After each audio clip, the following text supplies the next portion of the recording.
नमस्कार दोस्तों, स्वागत है आपका अपने चैनल पर और मैं हूं आपका दोस्त नंबर तिवारी। यूपीएससी ईपीएफओ आप सभी को पता है कि अब 30 नवंबर को होने वाला है। जैसे कि मैंने ऑलरेडी आप सभी बच्चों को पहले ही बता दिया था कि 30 नवंबर को आपका पेपर होगा और ये एग्ज़ाम डेट आने के एक हफ्ते पहले ही मैंने आपको बताया था। बहुत पहले से मैं नहीं चिल्ला रहा था आप सभी के लिए, क्योंकि नॉलेज स्काई पर हमेशा आपको एक सटीक बात बताई जाती है और ये नॉलेज स्काई वाले सभी बच्चे हमेशा से समझते हैं। यहाँ पर मैं अब आपको उसी तरह से एक इंग्लिश का क्रेडेंशियल या क्राइटेरिया बताने वाला हूँ कि इंग्लिश में आपको क्या करना है और कैसे करना है। और यहाँ पर ऐसा नहीं होगा कि मैं आपको ढेर सारे टॉपिक बता दूंगा जो कि लगभग सभी की सभी इंग्लिश को कवर करते हैं और बाद में चिल्ला चिल्ला के मैं बोलूँ कि देखो जो मैंने बताया था वो आ गया। यहाँ पर मैं आपको सिर्फ और सिर्फ 5 टॉपिक देने वाला हूँ या 5 चीज़ें बताने वाला हूँ जिन्हें आपको कवर करना है, ठीक है। और उन 5 चीज़ों को करने के बाद आपकी इंग्लिश पूरी तरह से बढ़िया हो जाएगी, ठीक ठाक हो जाएगी, आपको कुछ करना नहीं पड़ेगा, ठीक है। ये चीज़ें मैं पहले भी बता चुका हूँ, लेकिन अब चूंकि इस बार जो रिक्रूटमेंट टेस्ट है वो कंबाइंड है, यानी कि ईपीएफ और एपीएफसी ईओ जो है वो दोनों कंबाइंड हो रहे हैं। अब चूंकि कंबाइंड है और एक सिंगल पेपर है, तो पेपर ईपीएफओ के पॉइंट ऑफ व्यू से भी बनेगा, यानी कि ईओ के पॉइंट ऑफ व्यू से भी बनेगा और ईपीएफसी के पॉइंट ऑफ व्यू से भी बनेगा। तो ये एक चीज़ समझनी अब हम सबको बहुत ज़्यादा ज़रूरी है कि जो क्वेश्चन हैं वो ईओ के लेवल के भी आएंगे और एपीएफसी के लेवल के भी आएंगे। तो यदि आप सिर्फ एपीएफसी को देख के टारगेट करके अपनी तैयारी करेंगे या सिर्फ ईओ को देख के अपनी तैयारी को टारगेट करेंगे तो ये सही नहीं है, ठीक है। आपको चीज़ों को थोड़ा सा बीच में लेके आना पड़ेगा, जहाँ से आप दोनों डायरेक्शन में बढ़िया तरीके से पकड़ अपनी रख पाएंगे। आज हम ये निश्चित करेंगे कि क्या पढ़ें कि हम 20 में से 20 लेकर आए इंग्लिश में।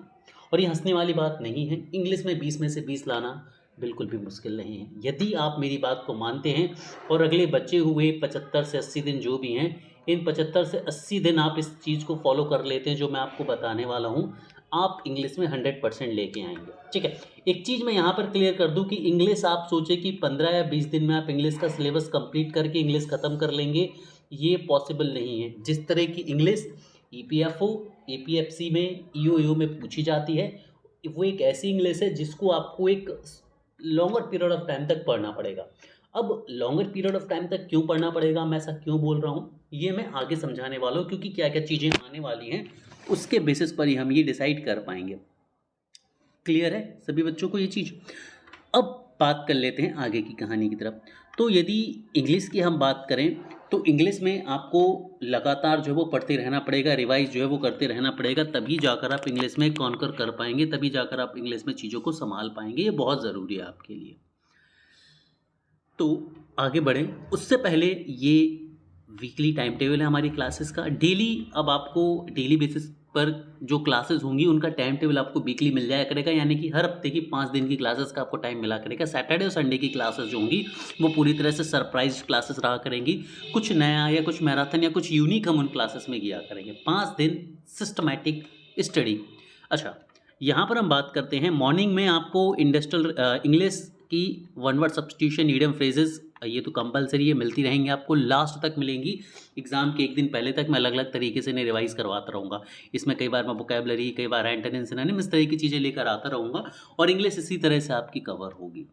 इवनिंग में 9 बजे रोज़ आपको एक डिटेल्ड क्लास मिलती है, जिसमें 9 तारीख को आपको इंश्योरेंस है, फिर पॉलिटी है। 11 सितंबर की क्लास बहुत इंपॉर्टेंट है, क्योंकि ये गोल्डन फैक्ट हम डिस्कस करने वाले हैं लेबर लॉ के। ये गोल्डन फैक्ट यदि याद कर लिए ना, तो आप ये मान के चलिए कि 70 से 80% क्वेश्चन तो इस गोल्डन फैक्ट से ही आएंगे 250 से, ये मेरी गारंटी है।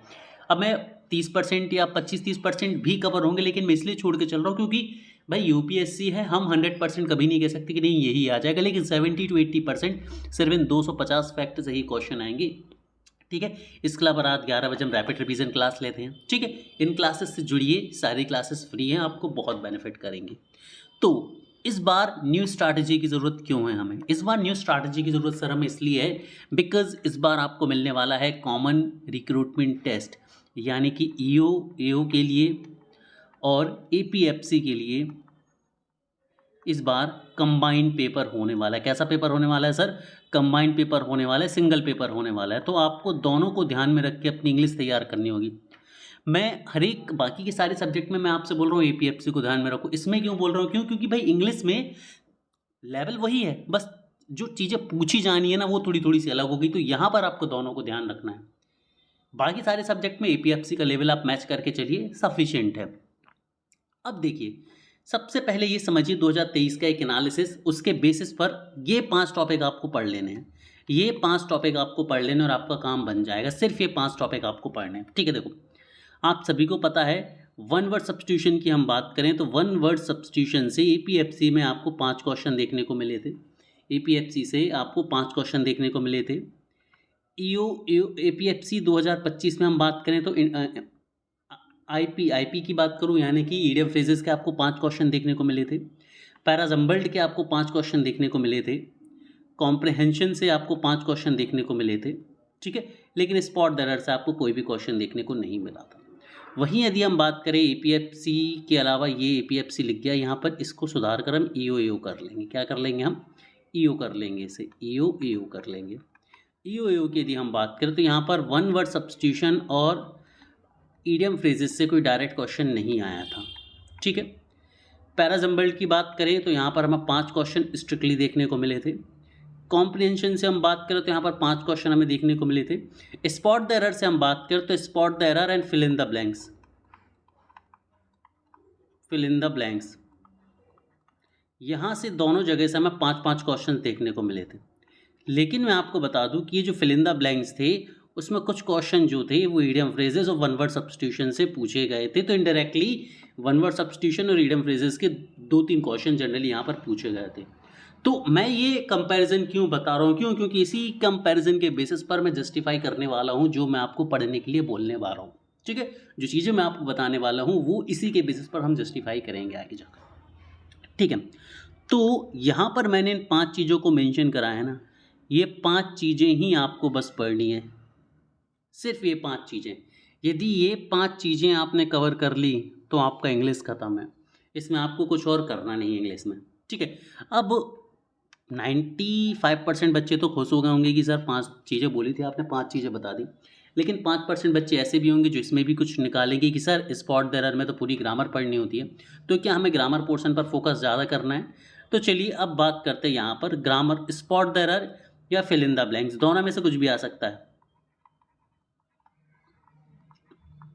Fill in the blanks. अच्छा, एक और मैं चीज़ आगे डिस्कस करने वाला हूँ, 1, 2 और इन 3 में से, कि इन 3 में से क्या होगा, इसको समझना है बहुत ध्यान से आपको। यदि हम बात करें फिल इन द ब्लैंक्स और स्पॉट द एरर में, तो आपको सारी चीज़ें नहीं पढ़नी हैं। आपको सबसे पहले पढ़ना है सब्जेक्ट वर्ब एग्रीमेंट, चूँकि हमने कंप्लीट करा दिया बहुत सिंपल तरीके से। 20 रूल मैंने पढ़ाए, यदि इन 20 रूल को आपने पढ़ लिया सब्जेक्ट वर्ब एग्रीमेंट का, आपकी इंग्लिश ख़त्म है, कुछ और नहीं पढ़ना आपको। वेरी गुड, कुछ और नहीं पढ़ना, सिर्फ इन 20 रूल को पढ़ लो, ज़िंदगी आबाद हो जाएगी। इसके बाद हम बात करते हैं स्पॉट द एरर के बाद आपको पढ़ लेने आर्टिकल्स, ठीक है। और आर्टिकल्स के बाद आपको पढ़ लेनी है मॉडल वर्ब। इसके अलावा कुछ, सॉरी मॉडल वर्ब नहीं, प्रीपोजिशन। बस 1, 2, 3 चीज़ें ग्रामर में पढ़नी है। आपके ग्रामर का कोई भी क्वेश्चन नहीं छूटेगा, पूरी ग्रामर के पीछे नहीं पढ़नी है। लोगों ने, आपको पता है इंग्लिश का फ्री कोर्स क्यों लॉन्च करा है? इसलिए लॉन्च करा है बिकॉज इंग्लिश में ज़्यादा कुछ आना ही नहीं है। इंग्लिश में लिमिटेड चीज़ें, वन वर्ड सब्स्टिट्यूशन है, ईडियम फ्रेजेस है, पैराजम्बल्ड है। तो जो चीज़ नहीं आनी है, जो चीज़ें इतनी इंपॉर्टेंट नहीं है, जो आपके कोर्स की यूएसपी नहीं बनेगी, आपने उसे फ्री में दे दिया और फ्री का भौकाल बना दिया। नॉलेज स्काई ने industrial relation, labour law, accounting, auditing जैसे बड़े बड़े सब्जेक्ट फ्री में पढ़ाएं। इवन सारा सब्जेक्ट हम फ्री में पढ़ा रहे हैं, जो कि सबसे ज़्यादा इंपॉर्टेंट है, जिसके बेसिस पर लोगों के कोर्सेज सेल होते हैं, वो चीज़ हमने फ्री में पढ़ा दी है। बिकॉज हम आपका भला चाह रहे हैं, हम चाह रहे हैं कि सिलेक्शन आपके हों। हम सिर्फ कोर्स बेचना नहीं चाह रहे हैं डेमो दिखाकर आपको, उन चीज़ों की जो चीज़ें उतनी इंपॉर्टेंट नहीं हैं। आपको 12-15 लेक्चर्स में ग्रामर पढ़ाएगी, ग्रामर उतनी इंपॉर्टेंट है ही नहीं। यदि एपीएफसी यूयू की मैं बात करूं तो ग्रामर इंपॉर्टेंट है ही नहीं। आपको जितनी बेसिक ग्रामर आज तक आती है, जितनी बेसिक ग्रामर आज तक आती है, और मैं लिख के देता हूं मेरा सब्जेक्ट और एग्रीमेंट का, और मैं जो प्रीपोजिशन पढ़ाऊँगा, इन 2 वीडियो को देख के चले जाना, इन 2 वीडियो को देख के चले जाना। यदि स्पॉट द एरर में से क्वेश्चन छूट जाए ना, तो मैं नाम बदल दूंगा, अपना पढ़ाना छोड़ दूंगा, मैं आएगा ही नहीं, कुछ और पॉसिबल ही नहीं है इसके बाहर जाना। चीज़ें मैं इतनी सिंपल तरीके से आप तक पहुंचा रहा हूं, ठीक है। तो इंग्लिश में सिर्फ हमें ये 5 चीज़ें करनी हैं। 5 चीज़ें करनी है, बने रहना है क्लास में, क्योंकि आगे ये भी बताने वाला हूँ कि मैं क्या क्या करा रहा हूँ और आपको कैसे कैसे करना है, ताकि ये चीज़ें स्ट्रेस फ्री तरीके से आप कवर अप कर पाएंगे। ठीक है, यहाँ पर आप फिल इन द ब्लैंक्स भी जोड़ लेंगे। ठीक है, अच्छा, और एक और चीज़ मैं बता दूँ, अब सबसे इंपॉर्टेंट चीज़, या तो आपके एग्ज़ाम में पैराजम्बल्ड आएगा, या आपके एग्ज़ाम में स्पॉट द एरर और फिल इन द ब्लैंक्स आएंगे। मतलब इन 3 चीज़ों में से कोई 2 चीज़ें ही एग्ज़ाम में आएंगी, एक चीज़ मिस रहेगी। ये तो कंफर्म है कि इन 3 में से कोई 2 आना है, ये 100% कंफर्म है। ठीक है, और मैं बोलूँ कि भाई पैराजम्बल्ड को आप बिल्कुल प्रायोरिटी पे रखें तो गलत नहीं होगा, पैराजम्बल्ड तो डेफिनेटली आएगा। ईडियम फ्रेजेस और one word substitution and comprehension, ये तो कंफर्म है भाई। देखो, एक कॉम्प्रिहेंशन आना है, 5 क्वेश्चन कंफर्म है। ईडियम फ्रेजेस में से मिनिमम 5 से 7 क्वेश्चन कंफर्म है। इस बार लास्ट टाइम 5-5 क्वेश्चन आए थे। एक बड़ा चेंज आपको देखने को ये ज़रूर मिलेगा कि लास्ट टाइम क्या हुआ था, जो नहीं होगा इस बार। 5 क्वेश्चन आपको वन वर्ड सब्स्टिट्यूशन से देखने को मिले थे एपीएफसी में, और 5 क्वेश्चन आपको ईडियम फ्रेजेस से देखने को मिले थे एपीएफसी में 2023 में। ये पिछली बार हुआ था, लेकिन 2025 में ये इंग्लिश में नहीं होगा, मैं लिख के दे रहा हूँ। आप यदि ये तैयारी करके जाएंगे कि 10 क्वेश्चन ही आपके सारे के सारे ईडियम फ्रेजेस से आ जाएंगे, तो अब इस बार नहीं ऐसा होगा।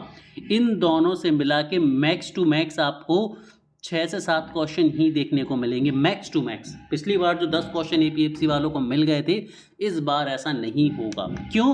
क्योंकि इस बार एपीएफसी ईओ कंबाइन है। ये दोनों चीज़ें कैसी इस बार कंबाइन हैं, और चूंकि इस बार ये दोनों चीज़ें कंबाइंड है, इसलिए कुछ चेंजेस आपको इंग्लिश में ज़रूर देखने को मिलेंगे। और उनमें से सबसे बड़ा चेंज आपको देखने को मिलेगा कि वन वर्ड सब्स्टिट्यूशन से और ईडियम एंड फ्रेजेस से 10 क्वेश्चन की जगह अब आपको 6 से 7 क्वेश्चन ही देखने को मिलेंगे, ये तय है। ठीक है, इसीलिए थोड़ा सा फोकस जो है वो यहाँ पर आपका बढ़ेगा। और यदि ये नंबर कम होंगे तो यहाँ पर फिर जो मेजर चेंज होगा वो क्या होगा, समझिए।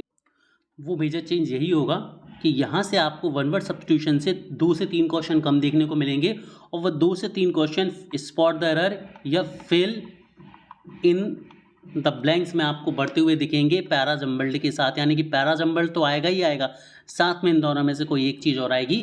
तो वो क्वेश्चंस कहाँ से एडजस्ट किए जाएंगे, आपके one word substitution, idiom phrases और यहाँ से एंटोनिम सिनोनिम से। अब इसके 2 एस्पेक्ट हैं। पॉजिटिव एस्पेक्ट ये देखो, पॉजिटिव एस्पेक्ट ये है कि भाई idiom phrases, one word substitution या एंटोनिम सिनोनिम कई बार ऐसे टफ आ जाते हैं जो हमारी आंखों के सामने से निकल जाते हैं, इन्हें याद रखना पड़ता है, तो ये टफ भी हो जाते हैं।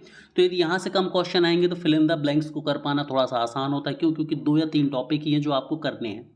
ठीक है, क्योंकि फिल इन द ब्लैंक्स आएगा तो या तो वो ग्रामर में से, आपके सब्जेक्ट वर्ब एग्रीमेंट में से निकल जाएगा, या मैक्सिमम प्रोपोजिशन और आर्टिकल में से निकल जाएगा, प्रोपोजिशन या आर्टिकल में से निकल जाएगा। तो यदि ये दो टॉपिक भी अच्छे हैं तो आपके फिलअप्स तो भैया बढ़िया तरीके से तैयार हो गए। लेकिन नेगेटिव पॉइंट ये है कि भाई कई सारे बच्चे one word substitution, idiom phrases और एंटोनिम सिनोनिम को बहुत समय से रट रहे हैं, तो उनके लिए एक प्लस पॉइंट की तरह से भी होता है जिनको ये चीज़ें याद हो जाती हैं। तो ये एक छोटा सा डिफ्रेंशिएशन रहेगा, लेकिन इस बार ये मेजर चेंज आपको देखने को मिलने वाला है। ठीक है, तो इतनी चीज़ें जो हैं वो आपके एग्ज़ाम में आनी है फिल इन द ब्लैंक्स को मिलाकर। तो यदि मैं इस बार बोलूँ कि क्वेश्चन आपके कैसे बनेंगे, तो आप ऐसे मानिए 6 से 7 क्वेश्चन आपके ईडियम एंड फ्रेजेस से बनने वाले हैं। Parajumbled no doubt 5 question fix हैं। Comprehension no doubt 5 question fix हैं आपके, तो 5 और 5 10 हो जाते हैं। 10 और 6 भी यदि हम इसे मान लें, 16 भी मान लेते हैं, तो 5 और 5 10 और 6 16, तो अब आपके बचते हैं 4 क्वेश्चन। तो इन दोनों से मिलाकर आपको 4 क्वेश्चन देखने को मिलेंगे। ठीक है, या एक छोटा सा चेंज और हो सकता है कि भाई इन दोनों से टोटल ओवरऑल 5 क्वेश्चन होते, या यहाँ 5 क्वेश्चन। ठीक है, ये एक छोटा सा ड्रिफ्ट रहेगा, ये एक छोटा सा ड्रिफ्ट आपको बिल्कुल देखने को मिलेगा, क्योंकि इस बार पेपर कंबाइन है। पिछली बार उन्होंने क्या किया था, एपीएफसी में idiom phrases one word substitution भर दिए थे, तो ईओ से idiom phrases one word substitution पूरी तरह से हटा दिए थे। इस चेंज के लिए तैयार हो जाओ, इंग्लिश में इस बड़े बदलाव के लिए तैयार हो जाओ सभी लोग। ठीक है, चलिए, ये कोई नहीं बताएगा आपको, कोई भी नहीं बताएगा कि इतना बड़ा बदलाव होने वाला है। सब सिर्फ भेड़ चाल में लगे हुए हैं कोर्सेज को बेचने की। चलो, अब एक पेपर का मैं सैंपल लिया हूँ 2023 के ईओ का। एपीएफसी हम कई बार देख चुके, ईओ देखते। ये देखिए, आपको पैराजम्बल लाए थे।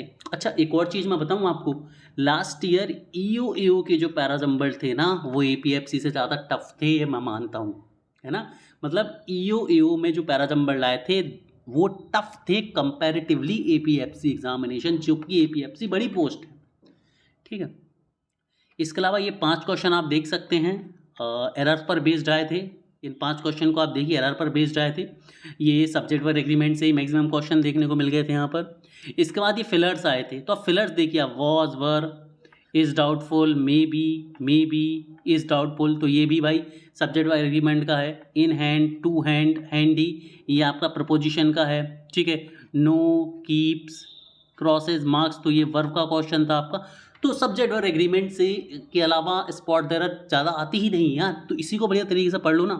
अब बात ये आती है कि आपको ये करना कैसे है, तो इसके लिए हम आपको 3 तरह से पढ़ा रहे हैं, समझो कैसे पढ़ा रहे हैं सर आप। पहला तरीका तो क्या है, हम 1 वर्ड सब्स्टिट्यूशन और इडियम फ्रेजेस की आपको क्लास दे रहे हैं, जो कि डेली मॉर्निंग में आपको मिलती है।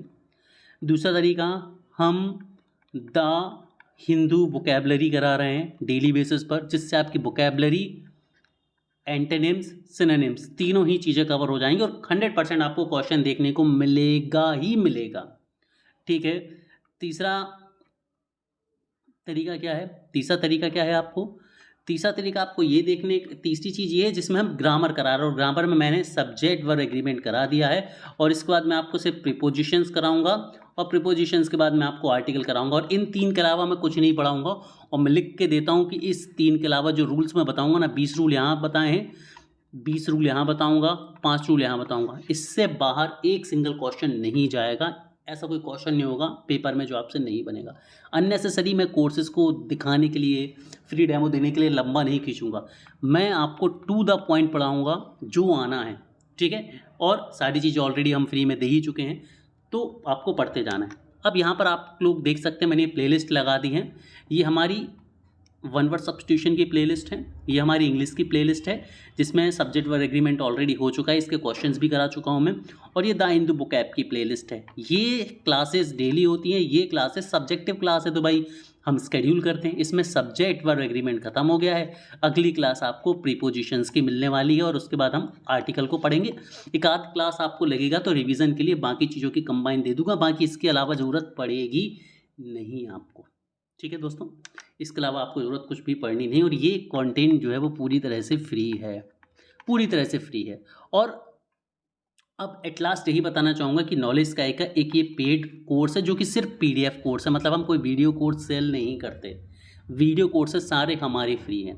यदि आप नॉलेज स्काई को पसंद करते हैं, अपनी तरफ से कुछ कंट्रीब्यूट करना चाहते हैं, तो आप हमारी इस PDF को जरूर परचेज करें, यदि आपको ठीक लगता है, यदि आपको लगता है कि मैंने मेहनत करी आप लोगों के साथ, वीडियो कोर्सेज मैंने आपको फ्री दिए हैं, और आपके दिल में ऐसी कोई भावना है कि आप नॉलेज स्काई के लिए कुछ करना चाहते हैं, एज अ टीचर मेरे लिए कुछ करना चाहते हैं, तो आप इस कोर्स को नॉलेज स्काई पर परचेज कर सकते हैं for the betterment of knowledge sky. यहाँ पर हमने हैंडी नोट्स दिए हैं, आपको बने बनाए नोट्स मिले हैं, स्पेशल सब्जेक्ट को बहुत बढ़िया तरीके से मैंने फोकस में रखा है। MCQ PDF मिलेंगे आपको सब्जेक्ट वाइज, यानी कि हर एक सब्जेक्ट के आपको MCQ PDF में इसमें दे रहा हूँ। एक 1 लाइनर दे रहा हूँ 18,000 की, जिसमें आपकी history, geography, polity, economic, science सभी के MCQ कवर हो रहे हैं। फुल लेंथ टेस्ट आपको 15, अभी 5 टेस्ट अवेलेबल हैं PDF में, और 1 टेस्ट लाइव अवेलेबल है। यहाँ पर आपको 15 PDF मिलने वाली है, 15 ही आपको लाइव टेस्ट मिलने वाले हैं, तो 30 टेस्ट, यानी कि टेस्ट सीरीज़ एक तरह से फ्री देने वाला हूँ मैं, और लाइव क्विज़ेस हैं, और साथ में क्लास PDF भी आपको यहीं पर मिल रहे हैं। तो सभी लोग लिंक में दी हुई, डिस्क्रिप्शन में दी हुई लिंक के माध्यम से जाकर इस ऐप को डाउनलोड कर लीजिए, और हमारे ऑफिशियल टेलीग्राम चैनल को ज्वाइन कर लीजिए। कोई भी डाउट है आपके तो आप मुझे वहाँ पर बता सकते हैं, ठीक है। इंग्लिश के लिए टेंशन नहीं लेनी है, बस नॉलेज का एक ये 3 प्लेलिस्ट आप फॉलो करते जाइए। अगले बचे हुए 80-75 दिन जो भी बचे हैं, आपका इंग्लिश में एक भी क्वेश्चन गलत नहीं होगा, ये मैं इंश्योर कर दूंगा डेफिनेटली गाइस। तो इस एक नोट के साथ आज की क्लास में ख़त्म करता हूँ। Have a great day everyone.